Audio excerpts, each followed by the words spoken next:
सिर्फ रूखे ज्ञानी नहीं बनने की, सिर्फ दिमाग के ज्ञानी नहीं बनने की, बल्कि दिल के ज्ञानी और स्नेही बनने की और आकर्षण विकर्षण की लीकेज को चेक कर बंद करने की स्नेह की सागर कल्याणकारी परमपिता परमात्मा की आज की अव्यक्त मुरली से हम आत्माओं के लिए शिक्षाएं। शूद्र से शुद्ध ब्राह्मण बनाते हैं परमात्मा। इसलिए हमें अपनी संकल्प, अपनी सोच, अपनी स्मृति को चेक करते रहना है ताकि इसमें कोई व्यर्थ नहीं हो। परमात्मा सदैव समर्थ संकल्प, समर्थ वृत्ति और समर्थ स्मृति दिलाते हैं जिसे पक्का करना है। सच्चा ब्राह्मण संपूर्ण पवित्र बनना है। यूं तो गलती करनी ही नहीं है, लेकिन अगर कुछ गलत हो गया तो ये नहीं सोचना है कि पश्चाताप करने से, माफी मांगने से छुट्टी मिल जाएगी। इस गलत फहमी में नहीं रहना है। ड्रामा में अज्ञान काल में भी जो हमने गलत किया है वो या तो परमात्मा की याद से चुकता करना है या सजाओं द्वारा करना पड़ेगा। अपने कर्मों के लिए हम खुद जिम्मेवार हैं। ये तो अज्ञानता में किए हुए कर्म थे, इसलिए ड्रामा में चांस मिलता है एक बार याद से चुकता करने का। याद से भोगना की महसूसता नहीं होती, लेकिन समझ मिलने के बाद गलती करते हैं तो परमात्मा ये स्पष्ट कर समझाते हैं कि संकल्प भी श्रीमत के विपरीत किया तो उसकी सजा भी अनुभव होगी, अति सूक्ष्म होगी, लेकिन भोगना बहुत अनुभव होगी, क्योंकि 1 का 100 गुना दंड है। माफी तो गलतियों की मांगनी है, लेकिन ये बुद्धि में स्पष्ट रखना है कि जो गलती की है, व्यर्थ या नकारात्मक कुछ भी किया है, तो वो पाप है जिसका निशान नहीं मिटता। परमात्मा का बनने के बाद नया रजिस्टर बनता है। उसमें गलती के दाग लगने के बाद रजिस्टर साफ और स्वच्छ नहीं होता। सिर्फ पश्चाताप करने की या माफी मांगने की रीति रस्म को नहीं अपनाना है, बल्कि स्मृति रखनी है कि मैं संपूर्ण पवित्र ब्राह्मण हूँ। अपवित्रता संकल्प, वृत्ति, स्मृति को टच भी नहीं कर सकती। इस स्मृति से कदम कदम पर सावधान रहना है। परमात्मा की श्रीमत के विपरीत कुछ भी करना अपवित्रता है। फिर चाहे खुद को अभी तक शरीर समझ रहे हैं, शरीर के नाम और रूप के भान से हम सोच रहे हैं, बोल रहे हैं या कर्म कर रहे हैं, तो अपवित्रता है। मातेश्वरी भी समझाते हैं कि देह समझकर या देह के भान में कुछ करना ही सबसे बड़ा विक्रम है। सच्चा ब्राह्मण माना आत्म अभिमानी। परमात्मा का वरदान है कि व्यर्थ को संपूर्ण समाप्त करने वाले सच्चे ब्राह्मण संपूर्ण पवित्र बनो। परमात्मा ऑलमाइटी अथॉरिटी संगम युग में श्रीमत रूपी हाथ और अपना साथ देकर उमंग उत्साह में श्रेष्ठ पुरुषार्थ कर सहज ही परिस्थितियों को, परीक्षाओं को, माया के विघ्नों को पार कर विजयी बनने की विधि बताते हैं। जब हम इस विधि से नहीं चलते हैं, परमात्मा पिता के साथ को यूज नहीं करते हैं, मनमत और परमत को यूज करते हैं, तो दिल शिकस्त हो जाते हैं, मायूस हो जाते हैं, हिम्मत हार जाते हैं। परमात्मा हमें फिर से याद दिलाते हैं और कहते हैं कि मुझे यूज करो, मैं साथ हूँ। तो हमें ये नहीं भूलना है कि परमात्मा पिता, शिक्षक, सद्गुरु, सखा के रूप में हमारे साथ सदैव ही हैं। परमात्मा स्नेह के सागर हैं। अपने बच्चों को भी आप समान स्नेही बनाते हैं। परमात्म स्नेह सुप्रीम रूह का सर्व रूहों प्रति स्नेह है, निस्वार्थ है, सच्चा स्नेह है। ये जो सच्चे दिल का स्नेह, आत्मिक स्नेह, अविनाशी स्नेह संगम युग में परमात्मा से हमें मिलता है, ये सर्व आत्माओं को सारे कल्प के लिए स्नेही बना देता है। ये रूहानी स्नेह ही ब्राह्मण जीवन की नींव है। इस स्नेह से ही ब्राह्मण जीवन में सच्चा आनंद है। परमात्म स्नेह ही पतित आत्मा को सहज ही परिवर्तन होने की तरफ आकर्षित करता है। स्नेह आधार है अधिकारी बनाने का, रूहानी नशा अनुभव कराने का, ब्राह्मण जीवन को रमणीक अर्थात दिलचस्प बनाने का। स्नेह के बिना ब्राह्मण जीवन नीरस हो जाए, मेहनत वाला हो जाए। लौकिक जीवन में अब के समय में बहुत विस्तार है, इसलिए बहुतों के साथ निभाने के कारण दिल के टुकड़े टुकड़े हो जाते हैं, दिल बट जाता है। लेकिन परमात्म स्नेह अलौकिक स्नेह है जो दिल के अनेक टुकड़ों को जोड़ देता है, सर्व का सहयोगी बना देता है। क्योंकि बाप बीज है और जब हम रूहानी बाप से स्नेह जोड़ते हैं तो स्वतः ही सर्व के स्नेही बन जाते हैं। अलौकिक स्नेह में दिल के टुकड़े टुकड़े नहीं होते, कोई मेहनत नहीं। जैसे स्थूल बीज को पानी देने से हर पत्ते को पानी स्वतः ही मिल जाता है, अलग से पत्ते पत्ते को पानी देने की जरूरत नहीं पड़ती है, ऐसे ही जब परमात्मा से स्नेह होता है तो स्वतः ही सर्व प्रति स्नेही बन जाते हैं। परमात्मा से सच्चा स्नेह है तो याद स्वतः और सहज रहती है। ज्ञान यथार्थ भी तब कहलाता है जब स्नेह से संपन्न हो। परमात्मा ये स्पष्ट करते हैं कि ज्ञान में जब तक रूहानी स्नेह नहीं है तब तक वो रूखा ज्ञान है। स्नेह है तो परमात्मा के साथ सर्व संबंधों का दिल से अनुभव कर सकते हैं। स्नेही आत्माएं परमात्मा को दिल से याद करते हैं, इसलिए उन्हें याद में, सेवा में, धारणा करने में मेहनत नहीं करनी पड़ती है। लेकिन अगर सिर्फ ज्ञानी है तो दिमाग से परमात्मा को याद करते हैं, फिर याद, सेवा, धारणा में मेहनत करनी पड़ती है और मेहनत का फल खाते हैं।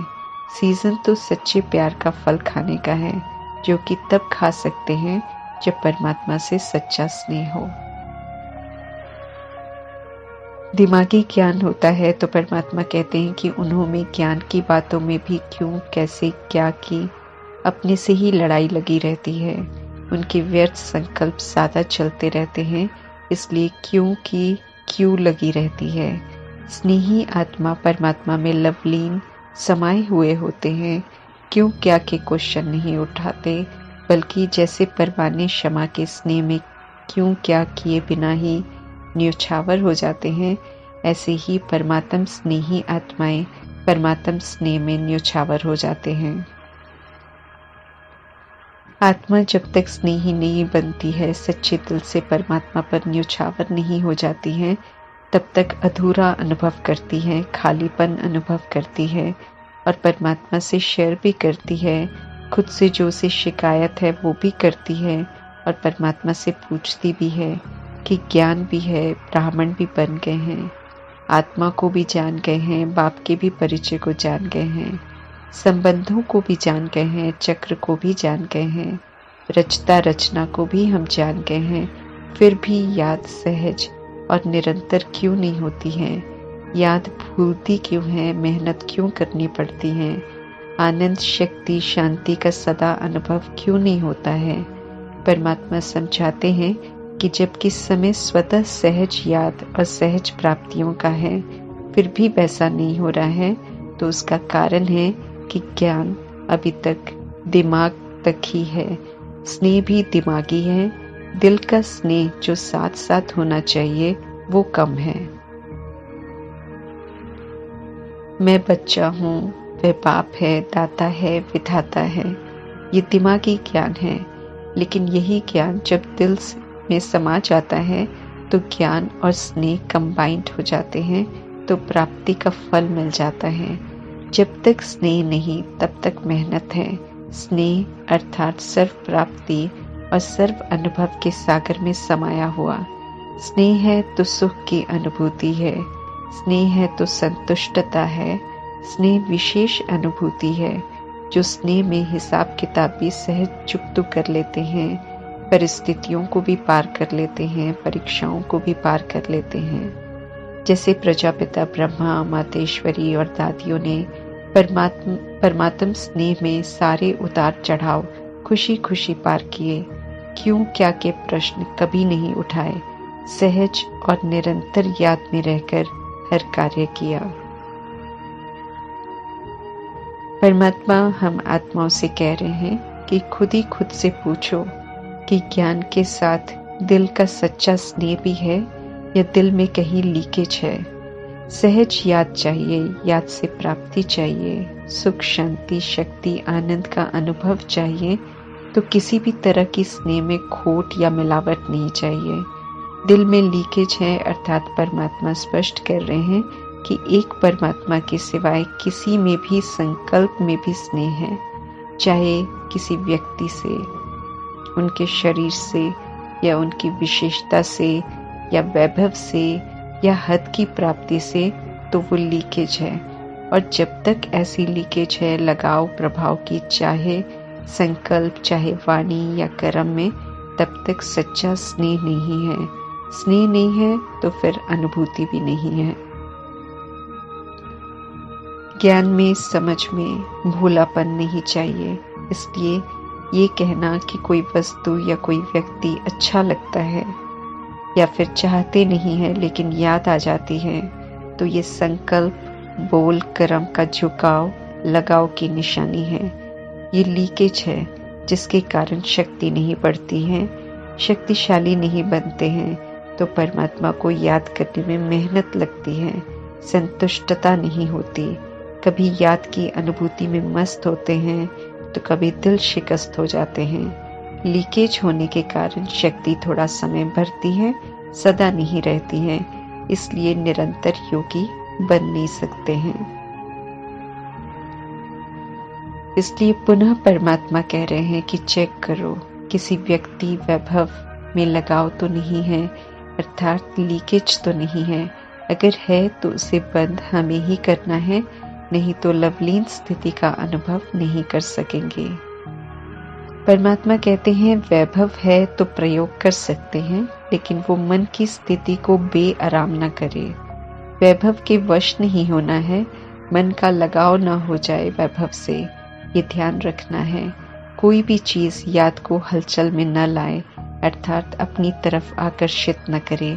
अगर आकर्षित करता है कोई वैभव, तो परमात्मा सावधान करते हैं कि योगी बनकर उसका प्रयोग नहीं कर रहे हैं, इसमें बहुत खतरा है।